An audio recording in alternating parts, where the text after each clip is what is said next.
So in the beginning was consciousness. Of course, to define what we mean by consciousness, because it's impossible to define consciousness operationally. But we all know what consciousness is. Consciousness is the most primary reality with which we judge every other reality, which was at once luminous and numinous, knowing and knowing that it's knowing, and beyond experience by having knowledge that is experiencing something. That is why even the most skeptical philosophers had a great deal of trouble negating it. But once having set up this worldview in which God becomes only the creator of the world, two things set in. First of all, the levels of consciousness are all in a sense reduced to a single level. Divine consciousness, to the consciousness of the angels, of the great intellects, of the great saints and sages, all the way to our consciousness of ordinary human beings, that was all reduced to a single level of reality. The second consequence, which is even more devastating, it was accepted that God created the world, and of course God had, after that had nothing to do with it. But the consciousness of God is irrelevant. Consciousness is taken out of God's creation. And it is this which led finally to the idea of always trying to explain by reduction.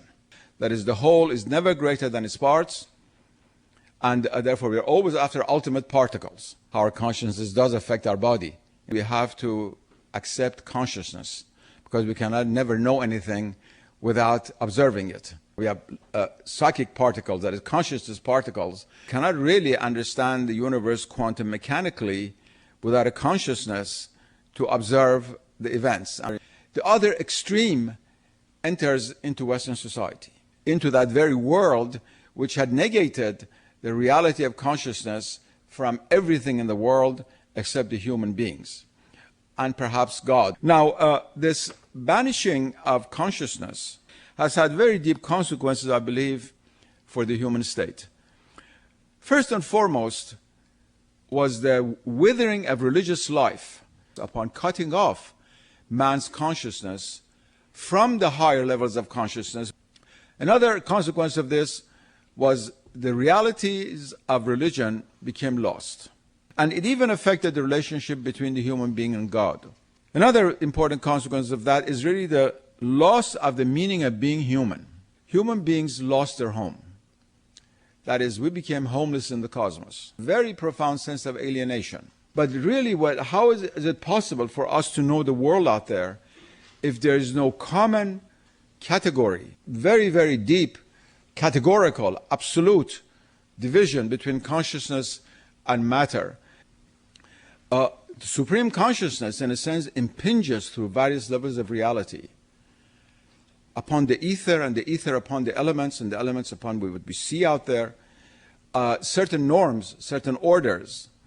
This alienation has made a sham of the metaphysical and philosophical basis of ethics.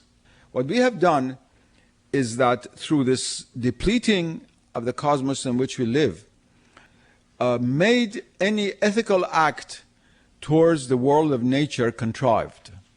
It really shatters all the deepest hopes of human beings. If we come from time and space, we cannot transcend time and space. There's nothing that ever existed at the omega point which was not at the alpha point. If we do not have a root in consciousness, which is beyond time, which is atemporal, we'll never return there. And therefore the reality of human life, which is with the terminus quo of death and what that implies spiritually, that has of course been very, very strongly challenged.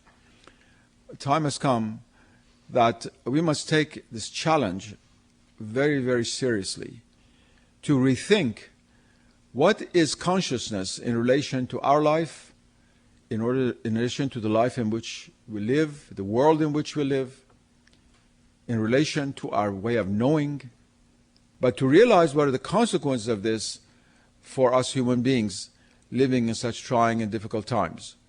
I believe that, of course, ultimately consciousness will have the final say. But it is for us, while we have consciousness in this life, this great, great gift to use it in order to understand what it means to live consciously, to live fully with awareness, to know where we're coming and where we're going. Thank you.